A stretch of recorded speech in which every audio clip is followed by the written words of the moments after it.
Qué alegría saludarlos, queridos amigos, para juntos un día más estudiar la palabra del Señor.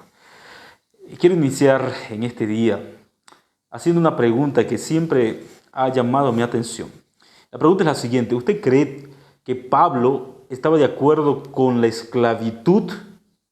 ¿O piensa que tal vez Pablo estaba de acuerdo con que el ser humano fuese libre? Porque al parecer a través de sus cartas podemos notar que Pablo siempre hace una recomendación a los amos y a los esclavos. Esta pregunta la vamos a responder durante este video.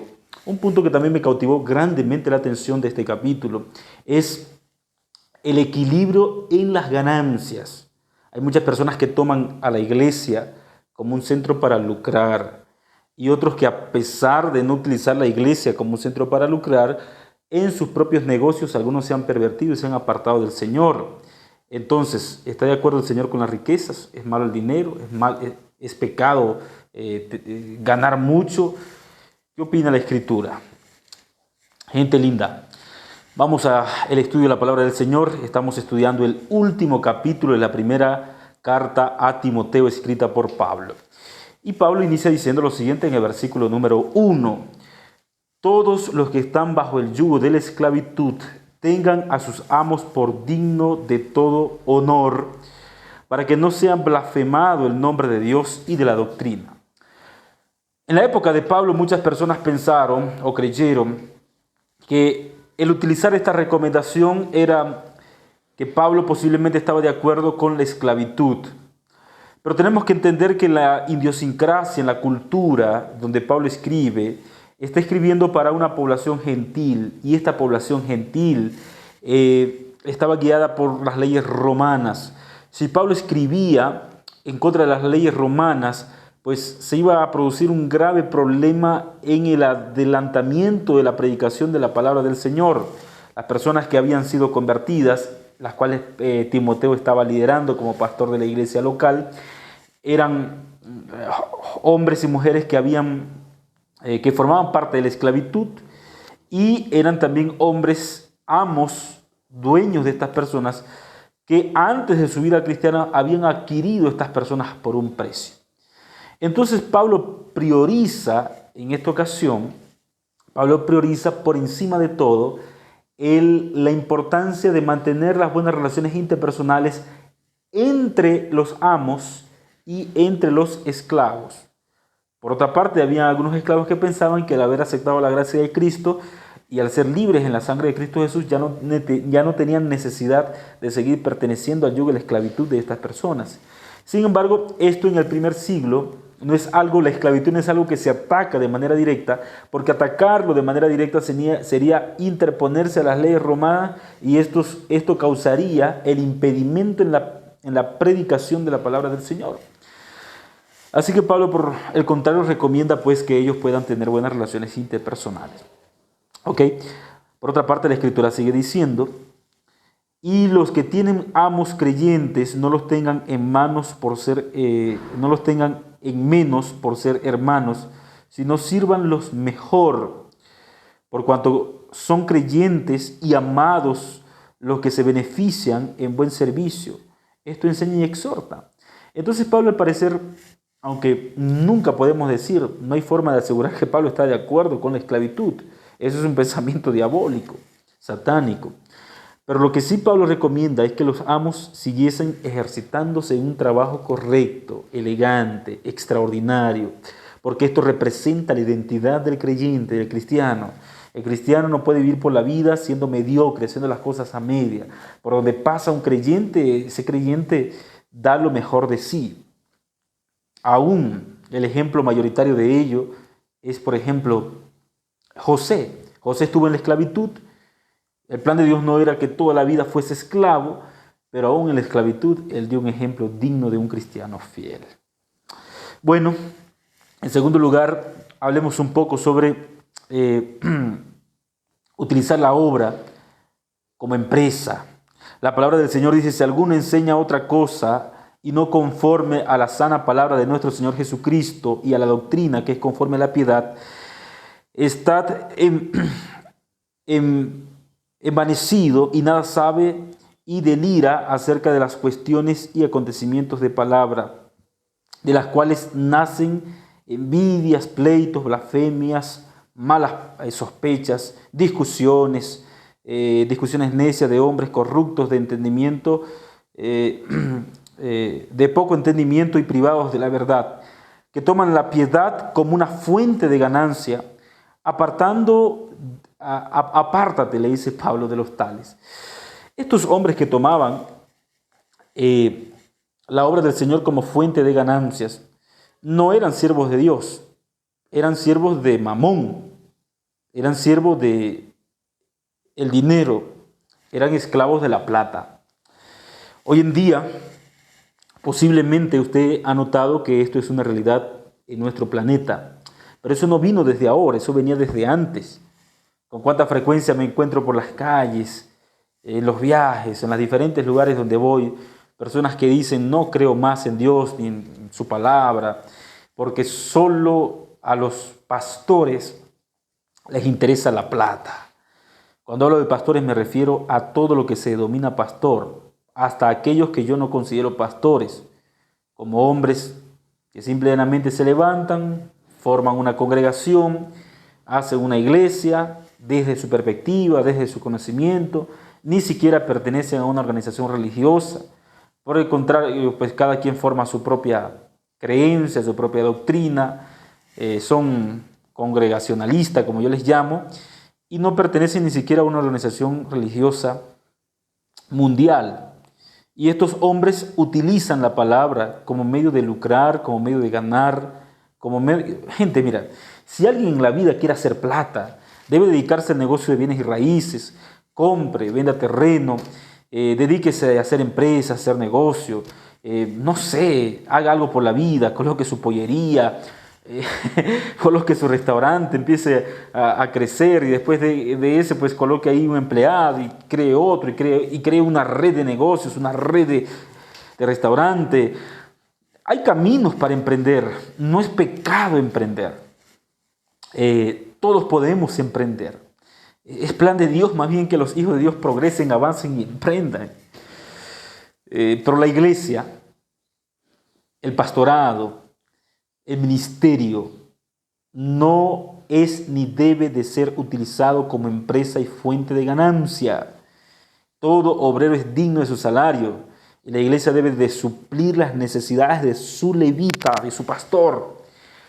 Pero no es la iglesia una fuente de lucro. Por ende, Pablo les recomienda pues a Timoteo que se aparten de todos estos tipos que andan buscando plata. Versículo 6, pero gran ganancia es la piedad acompañada de contentamiento, porque nada hemos traído a este mundo y sin duda nada podremos sacar. Así que Pablo dice, así que teniendo sustento y abrigo, estamos ya satisfechos. Bueno, esta es la condición de Pablo, con estar alimento, abrigo. Pablo estaba satisfecho, porque ni siquiera tenía casa propia, pues, por el ministerio, y aunque la tuviese, pues ni siquiera podía parar allí, andaba viajando. Por otra parte, la palabra del Señor dice, pero los que quieren enriquecerse caen en tentación y lazo, y muchas codicias necias y engañosas, que hunden a los hombres en destrucción y perdición. El intentar hacer la obra del Señor por plata es igual que servir a Satanás por dinero. El que sirve a Dios por un sueldo, cuando Satanás le ofrece un sueldo mayor, se va con Satanás. Por eso en estos medios, en las redes sociales, en YouTube y en todas las redes sociales, hay personas que dicen herejías, que predican mentiras, que en vez de dedicarse a predicar la palabra de Cristo se dedican a predicar chismes. ¿Qué pasó con la gente que están disciplinando en Mérida? ¿Qué pasó con los otros que están por allá, por Estados Unidos? Etcétera, etcétera, etcétera. ¿Por qué no predican la palabra del Señor? Porque la gente no gusta mucho la palabra del Señor. ¿Por qué hacen un contenido pues, que no tiene nada que ver con Cristo, ni con la Biblia, ni con la palabra del Señor? Porque es más fácil hablar de chisme, y cuando hablas de un contenido chismoso, automáticamente pues, tu canal se llena de vistas. Los principios no se venden por la maldita plata. La plata es una grande bendición, Pero cuando la persona corrompe su estilo de vida por el dinero, automáticamente entra en el lazo del maldito Satanás. Así lo dije, del maldito Satanás. Gente linda, seguimos avanzando. Pero tú, hombre de Dios, huye de estas cosas, sigue la justicia, la piedad, la fe, el amor, la paciencia, la mansedumbre.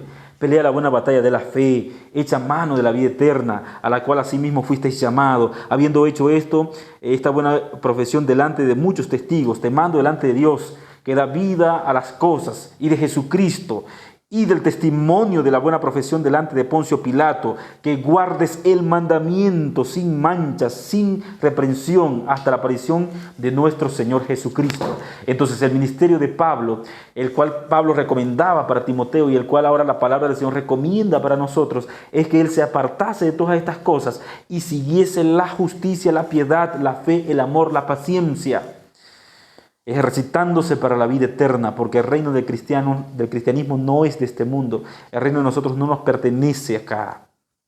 Aquí somos peregrinos, somos pasajeros. Gente, yo no estoy en contra de que usted pues haga plata en la vida, pero cuando esto ocupa su pensamiento, su sentir, su corazón, y cuando por encima de Dios están estas cosas, posiblemente usted no está caminando para el cielo. Y Pablo escribe porque quiere que la gente se salve. Y la palabra del Señor nos habla hoy porque quiere salvarnos. Porque el Dios de este siglo es el dinero. Porque el Dios de este mundo es la plata. Porque hoy en día, tanto el que no tiene dinero pasa tanto tiempo tratando de conseguirlo y se absorbe el tiempo solamente detrás de eso. Como el que tiene dinero está tan ocupado ocupando sus negocios y sus empresas que no tiene tiempo para otra cosa que solamente mirar el tema del dinero. Entonces, en conclusión, clase media, clase alta, clase baja, todos están en busca de la plata. Caramba, la plata es una bendición. La plata es una maravilla cuando está en el bolsillo y no en el corazón.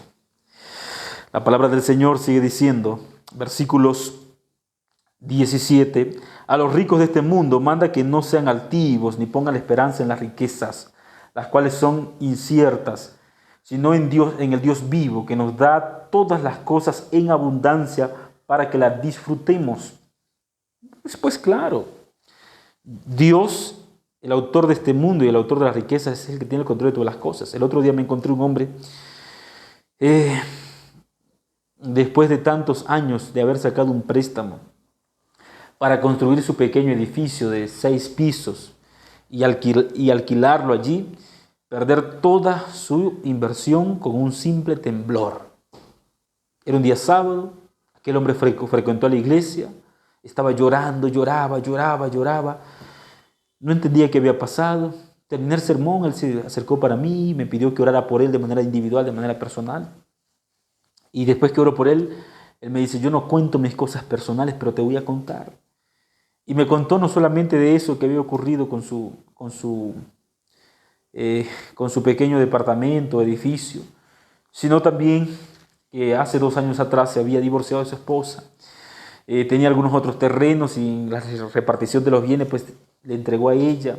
Esto fue lo único que le quedó a él, y lo único que le quedó a él en cuestiones de segundos. 5 minutos fue suficiente para que todo su edificio cayese, después de haber pedido préstamo al banco para edificarlo, esperando pues reponer ese dinero al banco alquilando este departamento.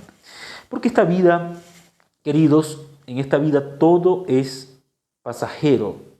No piense usted que la economía en este mundo es segura.